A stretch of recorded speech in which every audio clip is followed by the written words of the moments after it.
Welcome back to Cure the Common Game. Today, in deck number 958, we're going to talk about, forgive me here, Zhulodok, Void Gorger.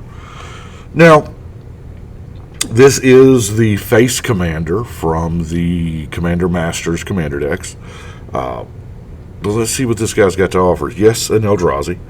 Colorless spells you cast from your hand with mana value 7 or greater have Cascade. That's pretty good. 7 mana, buy one, get 2 free. Yeah, I'm down with that. So we're going to start off as normal with our mana ramp, as it were. So, now there's a lot of this. I'm just going to roll through the mana ramp pretty quickly because the non-basic lands is going to take a minute. So we have the Soul Ring, Liquid Metal Torque, Dreamstone Hedron, Archive Hedron, Mystic Forge, Burnished Heart. Look at that gorgeous Thran Dynamo. Oh, that's beautiful. Everybody's favorite Sad Robot, the Solemn, Pristine Talisman, Foundry Inspector, because I figure our commander does not say Eldrazi spells. It says colorless spells that cost 7 or more. So, with that being said,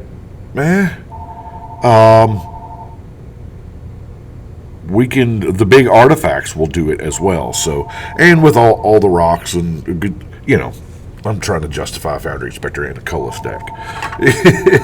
Unstable Obelisk, Pristine Talisman, Prismatic Lens, Thought Vessel, Helm of Awakening. There again, I know it helps out everybody else. Fractured Power Stone. We play a lot of planar, plane chase.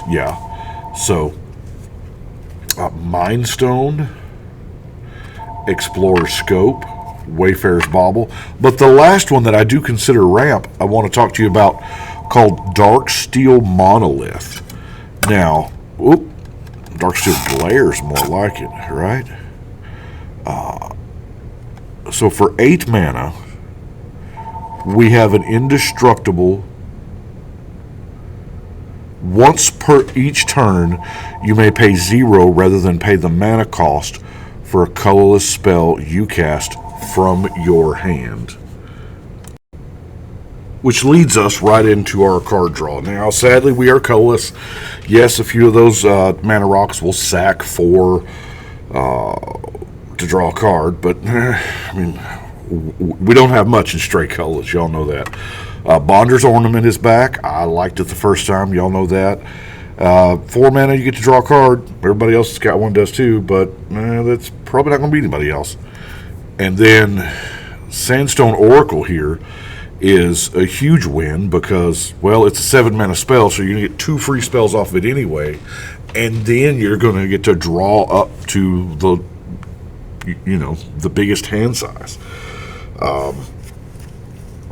So we have some other just randomly good cards. I figured the Nettlecyst is probably pretty good, having +1 for each artifact. Lightning Greaves, Shimmer Mirror to make them all, super fast. Sculpting Steele, just, it's an artifact deck. I like, he's not tapped. I like Edge Champion. It's, I feel like Metalcraft is going to be pretty easy to get, right? Mirage Mirror. The Unwinding Clock is, as always, the MVP. Forsaken Monument, making them all +2. That's cool. I would like Cauldron to get +2 with my Cauldron complete. And then the Spine of Ishsa, here again, it's that magical 7 cast. So you get to pop a permanent and get 2 free spells. That's pretty good. Now, Wondrous Crucible, I have been on the fence about. I haven't found a place to put it in until here, because it does cost 7. At the beginning of your end step, you mill 2 cards, then exile a non-land card at random from your graveyard, copy it, cast the copy for the free. So, not bad. Now, with this set, we got more colorless spells. I now have 7 colorless spells. What's up with that? Y'all know about the old ones, you know, the Warping Whale, Titan's Presence, Not of This World. Hey, Not of This World is beautiful because it technically costs 7, but you're probably going to play it for free, so you get to counter a thing and cascade. Pretty nice. And the introduction to Annihilation, just exile target thing. We've had All Is Dust for forever. Y'all know that one. But the 2 new one, Desecrate Reality, is very not bad. By the way, this is a lot of, as far as the deck contents, this is a good portion of the pre-constructed deck. Obviously, I put my own spin on it to try to do a little better. But a lot of the pre-con cards are in here, so that's... And then the Rise of the Eldrazi. Because you know what? We don't have enough 12 mana spells in this game. So for 12 mana, it can't be countered. Destroy target permanent. Target player draws 4 cards. Take an extra turn after this one and exile this. So we pop a permanent, draw 4, take an extra turn. That's pretty good. Now, let's look at our creatures, shall we? I do have 5 here that are not at the 7 mana level, so we'll get those first. Inbringer is just a good card.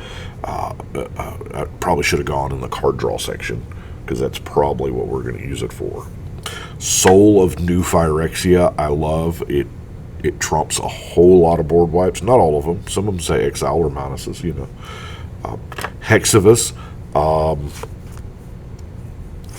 Yeah, I don't have a good explanation for why I put this in the deck. Did I put this in here thinking it was the other one, the +1/+1 count? Anyway, this is a slot right here. That's what that is for when I find something better or something y'all suggest. Geode Golem. I mean, I like playing my commander for free. That sounds like good time. Abstruse Archaic. Now, I think they just took a couple words and shoved them together. Abstract and obtuse. Yeah, that's it. Anyway, we get a 3/4 Vigilant, 1 tap, copy target activated or triggered ability you control from a colorless source. Okay. Now, the big folk. The Eldrazi, as it were. Most of these are Eldrazi. Now, we do have the Meteor Golem, which is awesome in this deck, in the Mirror Ball. But most of these are Eldrazi. We're going to start off with Ulamog in his looking left portrait form. Ulamog the Ceaseless Hunger. I'm sorry for those of you listening and not watching, because I know I listen to YouTube videos a lot while I'm driving, so I try to say every card. We also have a pair of his brother, Kozilek the Butcher of Truth and Kozilek the Great Distortion. Figure they're both good. They're even better when you get 2 free spells off of them. We have this Flayer of Loyalties that's a whopping 10 mana for a 10/10. Cast this spell, gain control of target creature until end of turn. Untap it until end of turn. It has base power and toughness 10/10 and gains Trample, Annihilator 2, and Haste. And this has Trample and Annihilator 2, so that is pretty sweet. We didn't think we would see Annihilator cards anymore. But I guess 10 mana, Commander, they don't care. That's what it looks like. What about It That Betrays? We remember that. This is new art, I do believe, or at least it's new to me. Opponent sacrifices non-token permanent. Yeah, we know. Metalwork Colossus. I figure this is going to be free.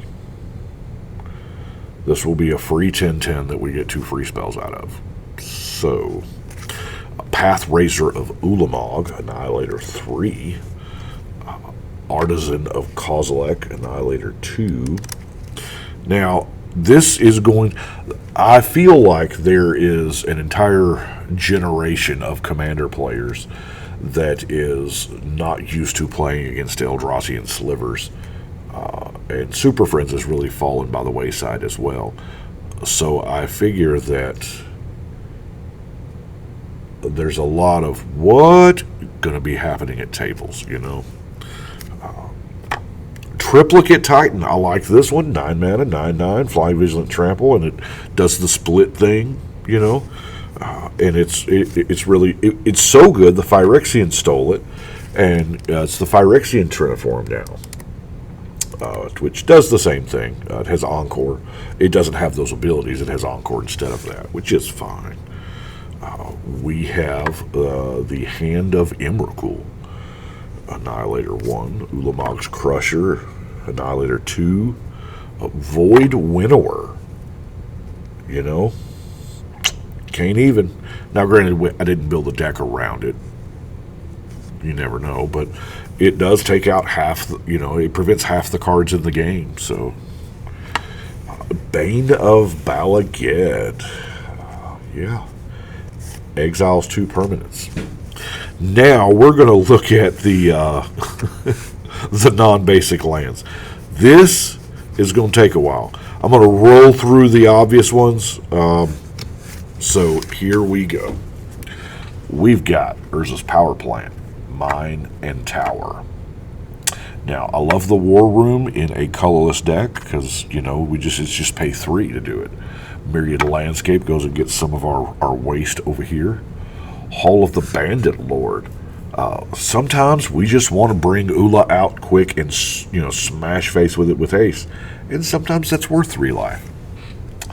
We have Boseiju. Yeah, we really don't want him to get countered, so same thing. Ghost Quarter, Urza's Factory, Scavenger Grounds, Exile and Graveyards. I'm telling you, we gotta have a plan for graveyards because it's the secondary hand, you know. Throne of the High City, just for the Monarch, because I figured we were a little light on card draw. Monarch could probably do it. Rogue's Passage, to get in there. Darksteel Citadel, Shire Terrace, Quicksand. Bonder's Enclave is another great one to draw a card. Blast Zone. Arch of Orazaka. Yeah. Draw a card if you have City's Blessing here again. It's 5 mana to draw a card. Kind of 6 because you're tapping this land as well. But let's face it, we'll take it in colorless. The Access Tunnel. Ash Barrens. Shrine of Forgotten Gods. Seagate Wreckage, draw a card if you don't have any. The utility of the lands is what I love most. Now, yes, Blood Moon kind of hoses you. Not completely. We do have some waste, but here I don't see a lot of Blood Moon in Commander games. Those are normally in Modern decks. Scavenger Grounds, Mirror Pool, Gyreach Sanitarium, Temple of the False God, and our last card is Eldrazi Temple. I don't have the other Eldrazi land, but that is my version of Zhulodok, the Void Gorger, the new Precon Eldrazi commander. I do appreciate y'all watching. I know, we're running long at 14 minutes. I appreciate y'all. Thank you so much. Big shout out to all the patrons. Thank you guys. Couldn't do it without you. But for right now, we are going to shuffle and cut.